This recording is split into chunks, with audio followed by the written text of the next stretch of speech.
जय जय श्री हरिवंश। इसका मृत्युलोक नाम इसीलिए रखा गया है कि यहाँ वस्तु, व्यक्ति, स्थान, पद, प्रतिष्ठा सब कुछ नष्ट होगा। जरा थोड़ी देर विचार करो, आप जिसमें जिंदगी पूरी लगा दिए, आपको अकेला जाना पड़ेगा, आपके साथ कोई वस्तु नहीं जाएगी, पर कर्म जाएंगे। वर्णन करते हैं कि कर्म का फल इतना अधिक मिलता है, जैसे यहां 1 मन गेहूं खेत में फेंका जाए तो 40 मन गेहूं होता है। ऐसे ये खेत है कर्म भूमि। यदि आप पाप कर्म करेंगे थोड़ा, तो आपको बहुत मिलेगा। यदि आप पुण्य कर्म करेंगे तो वो भी आपको बहुत करके मिलेगा। पाप कर्म का फल दुख, रोग, नरक और अन्य योनियों में जन्म लेना है। पुण्य कर्म का फल सुख, स्वर्ग और अच्छे कुलों में जन्म लेना है। इन दोनों कर्मों से अलग हट करके है भगवत भजन, जो पाप और पुण्य दोनों से अलग है। ये सीधे भगवत प्राप्ति कराता है, मोक्ष प्राप्त कराता है, अखंड सुख प्राप्त कराता है, जहां किंचन मात्र दुख नहीं, मरना, जन्मना, रोग, किसी भी तरह का कोई दुख नहीं। अब समस्या पड़ती है कि पाप और पुण्य कर्म करने में तो मन न लग सकता है हमारा, पुण्य कर्मों में भी लग सकता है, दान है, भंडारा कराना है, तीर्थ स्नान करना है, ये सब। भजन में मन लगना, जो पाप और पुण्य दोनों से अलग है, और वो केवल मनुष्य जन्म में हो सकता है, किसी और योनियों में नहीं। अगर ये चूक हो गई कि आप भजन नहीं किए तो बड़ा पछताना पड़ेगा। मन पछताई है अवसर बीते। अब बात घूम के आई मन पे। यह है क्या मन? ये मन है क्या? मन ना तो आप इसे चैतन्य ही कह सकते हैं, क्योंकि आत्मा नहीं है, और ना आप इसे जड़ कह सकते हैं। ये उभय रूप है। इंद्रियाणाम मनश्चास्मि वैसे भगवत स्वरूप है, पर ये जड़ भी है और चैतन्य भी है। जो भगवान ने अपनी माया प्रकृति का वर्णन किया, अष्टधा प्रकृति का, उसमें मन का भी वर्णन किया है। ये प्रकृति से युक्त है, और शास्त्रों में इसे आत्मस्वरूप भी बताया है, ये भगवत स्वरूप भी है। तो कह रहे हैं, अगर मन आपका वश में हो गया तो मोक्ष, और मन अधीन नहीं हुआ, भजन में नहीं लगा, तो यही दुर्गति। दुर्गति और सदगति आपके मन के अधीन है। तो कहते हैं, क्यों मन को वश में करें? जो आता है मन में वही करें, आनंद ले, जैसा लोग कहते हैं। तो कहते हैं, इससे तुम दुखों में फंस जाओगे। जितनी जेल भरी है, वहां सबसे पूछो तो मन ने ही जेल पहुंचाया है। जितनी गलत बात, बेइज्जती, अपमान होता है, मन ने ही। मन को छूट नहीं देना। अगर हमने मन को छूट देकर मनमानी आचरण किए तो दुर्गति पक्की। तो बोले, इसका मतलब हुआ मन को वश में करना पड़ेगा ही। बोले जी, तो इस मन को वश में करने का उपाय क्या है? क्या उपाय है मन को वश में करने का? यही बात अर्जुन जी ने भगवान से पूछा था। भगवान ने कहा, अभ्यास और वैराग्य। अभ्यासेन और वैराग्यन, ये 2 बात कही थी। अभ्यास तो राधा राधा राधा राधा राधा राधा, और वैराग्य गलत आचरणों से अपने आप को संपूर्ण रूप से बचाने की चेष्टा करना, ना बच पाने पर रोना और दुखी होना, प्रभु से प्रार्थना करना। जब हम नहीं बच पा रहे तो प्रभु से प्रार्थना करें, रोएं, वही रोक सकते हैं। कोशिश हमारी पूरी रहे, हमारी मनमानी आचरण ना हो। मन को अगर वश में करना है तो किसी भी भोग को भोगते समय नाम न छोड़िए, तो मन वश में हो जाएगा, पर नाम चलेगा नहीं। गुलाब जामुन पाना है, समोसा चटनी पाना है, अच्छे अच्छे पदार्थ उस समय चले, राधा राधा, तो गुलाब जामुन का स्वाद आपको फंसा नहीं पाएगा। इसी तरह संपूर्ण भोग, जितने भी भोग संसार के हैं, गृहस्थ में या वैराग्य में जो भी सेवन किए जाते हैं, यदि बहुत काम की बात है, यदि भोग भोगते समय अभ्यास नाम का चल रहा है तो आपको भोग का जो स्वाद है वो फंसा नहीं पाएगा। और दूसरा वैराग्य, जो शास्त्र निषेध करता है, संत जन निषेध करते, वो हमें नहीं करना। नहीं, फंस जाओगे पक्का, चाहे जितने चतुर हो फंस जाओगे।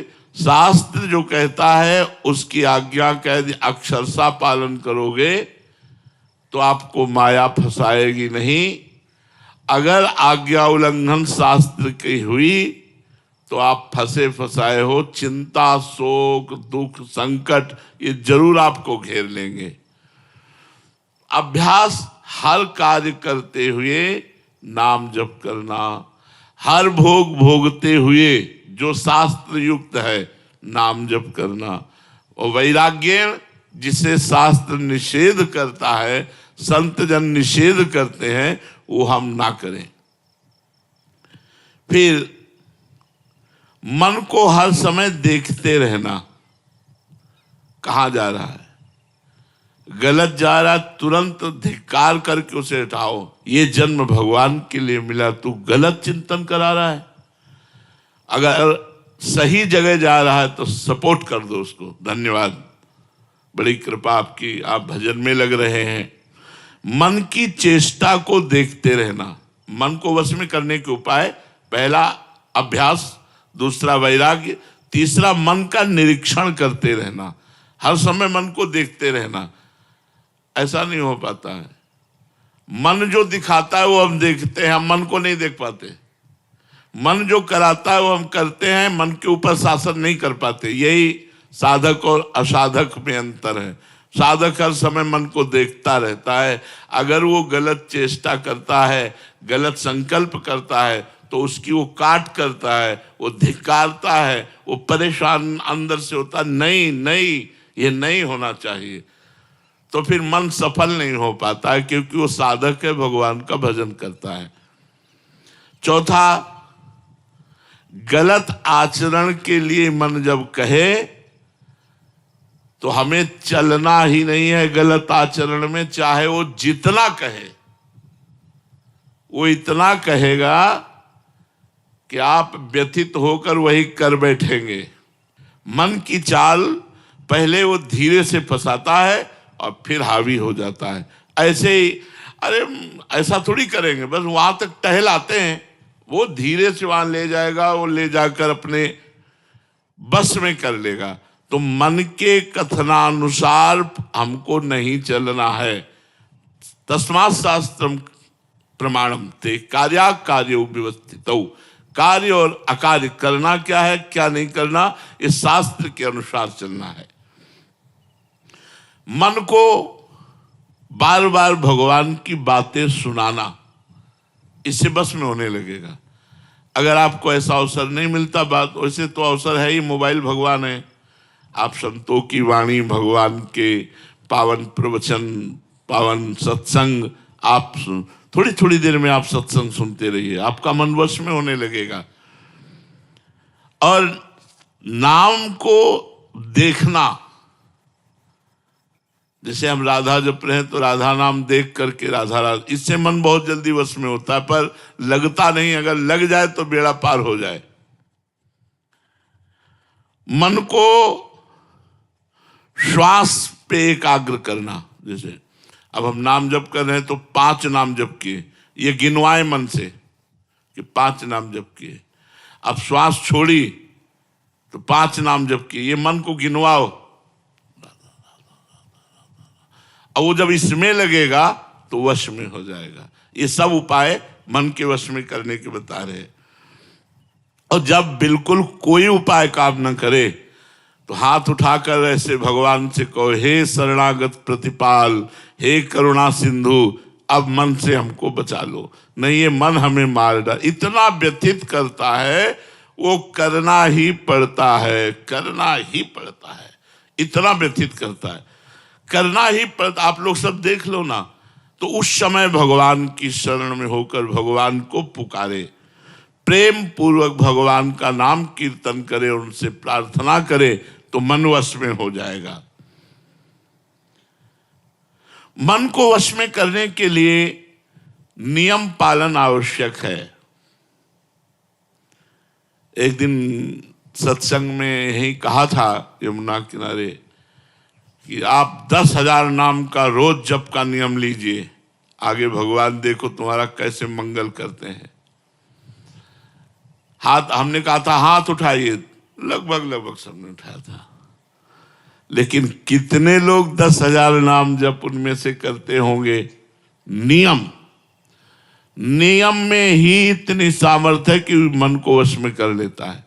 जो नियम, वो नियम, मरना जीना दुख सुख हानि लाभ इसकी कोई परवाह नहीं, नियम से मन वश में होता है। उठने का नियम, खाने का नियम, जप का नियम, जो नियमावली होती है, दिनचर्या होती है, वो प्रायः गृहस्थी में बहुत कम लोग कर पाते हैं। विरक्ति में तो नियम से ही चलना ही होता है, और जो विरक्ति से नियम से नहीं चलता वो साधक नहीं है। पर गृहस्थी में भी यदि नियम से चले तो मन वश में हो जाए। मन को वश में करने के लिए नियम लेना आवश्यक है। मैं ये नियम लेता हूं, अब बार बार खाना, बार बार ऐसे करना, इससे मन तुम्हारा चंचल रहे। नियम ले लो, एक बार 11 से 12 के बीच में भोजन करना है, एक बार 7 से 8 के बीच में भोजन करना है, बस बीच में पानी के अलावा और कुछ नहीं। कुछ नियम लो। एक बार दिन में भोजन करके अगर आपको ज्यादा मेहनत नहीं पड़ती तो काम चलाया जा सकता है। एक बार नाश्ता कर लीजिए, एक बार भोजन कर लीजिए, छोड़ दीजिए और नाम जप कीजिए। देखिए शाम के थोड़ा दूध ले लीजिए। कुछ नियम रखिए, मन वश में होगा। सात्विक भोजन, नियमित भोजन, नियमित दिनचर्या। मन को वश में करने के लिए जब हम चेष्टा करते हैं तब ये बलवान और हमको परास्त करता है, इसलिए सावधान रहें। जैसे किसी पहलवान को आप पटकना चाहें, मन पहलवान है, फिर वो सारे दांव पेच मारेगा कि आप छाचित गिरे, धोबिया पछाड़ मारेगा एकदम। तो जिस समय आप मन को वश में करने के लिए चले, उस समय गुरुदेव की कृपा मनाएं। हे गुरुदेव भगवान, आपकी ही आज्ञा से मैं आपके भजन मार्ग में इस मन को लगाना चाहता हूं, आप कृपा, गुरु कृपा ही केवलम। तो गुरु कृपा से आपको बल मिलेगा जिससे आप मन को अपने वश में कर पाएंगे। घबराने की जरूरत नहीं, ऊबने की जरूरत नहीं, निराश होने की जरूरत नहीं और हारने की जरूरत नहीं। ये संसारी पुरुष क्या जाने, हारना क्या जाने, जो गिरा हुआ है वो गिरना क्या जाने। एक साधु थे, वो 100 बार भ्रष्ट हो चुके थे। उन्होंने सोचा वाह कर ले, अब हम नहीं भजन कर पाएंगे। एक पेड़ के नीचे बैठे थे, सोचते थे इसी की डाल में हम कर लेंगे। तो देखा एक चींटा चढ़ रहा है, फिर गिरा, फिर देखा वो फिर चढ़ रहा है, फिर गिरा। कई बार चढ़ने पर गिरा, एक बार चढ़ गया। तो उन्होंने कहा यार हमको भी प्रयास करना चाहिए, बस फिर साधना में लगे और भगवत प्राप्त हो गए। ऊबना नहीं, घबराना नहीं, निराश नहीं होना और हारना नहीं, अपनी साधना में चलते रहना। यदि भ्रष्ट हो जाओ तो भी,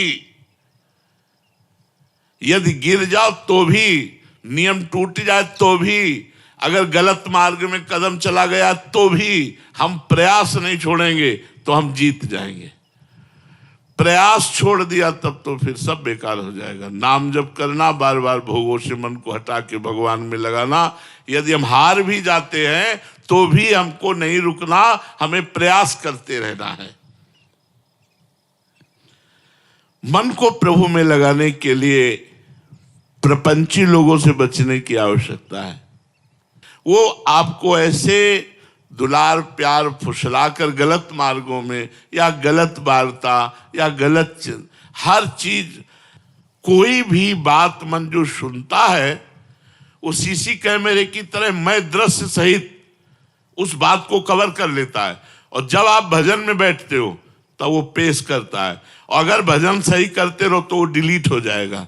इसीलिए तो हम लोग परेशान हो जाते हैं कि ऐसे तो कोई परेशानी नहीं, लेकिन जब भजन में बैठो तो दुनिया का प्रपंच, जो हिसाब नहीं लग रहा होगा वो हिसाब लग जाएगा उस समय जब भजन में बैठोगे। जो काम आपका छूट रहा होगा वो याद आ जाएगा। मतलब सारी समस्याओं का समाधान भजन, अगर आपको करना है समस्याओं का समाधान, भजन में बैठिए आप, मन वो सब करने लगेगा। जबकि उस समय हमें केवल भजन में ही मन को लगाना है, उस समय मन प्रपंच करने लगता है। तो मन को वश में करने के लिए प्रपंची लोगों से बचने की बहुत आवश्यकता है। और प्रपंच कई तरह का होता है, जैसे लोगों के साथ प्रपंच, टीवी के साथ प्रपंच, मोबाइल के साथ प्रपंच, ये भजन में हमें बड़ा बाधा देता है। कृपा और विश्वास, ये शब्द परमार्थ में, अध्यात्म में बड़ा महत्व रखते हैं। भगवान की कृपा और भगवान पर विश्वास।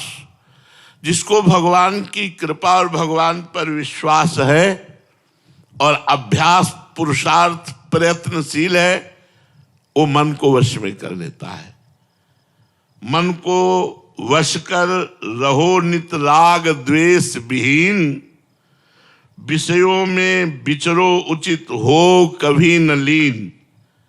यूं भगवत सेवा करो पाओ महाप्रसाद, सब दुखों का अंत हो मिटे सभी अपवाद। यदि भगवान के आश्रित होकर भगवान को अर्पित किया हुआ भोजन पाते हुए, नाम जप करते हुए, कोई प्रपंच नहीं, कोई राग द्वेष नहीं, तो आपका मन आपके वश में हो जाएगा। अब जब आप मन को वश में करने चलेंगे तो आप में पावर एकत्रित होगा। बड़ी सावधानी की बात है। अगर आपने संकल्प करना शुरू किया और वो संकल्प पूरा होने लगे तो क्या कराया मन वश में फिर फिसल जाएगा। जैसे ऐसा हो जाए तो ठीक है, और वो चट से हो गया। ऐसा हो जाए तो, क्योंकि आपने पावर एकत्रित किया ना मन को एकाग्र करके, अब वो पावर आपने संकल्प में खर्चित कर दिया। तो कह रहे जो भजन करने वाले लोग हैं उनको किसी विषय का जल्दी संकल्प नहीं करना चाहिए।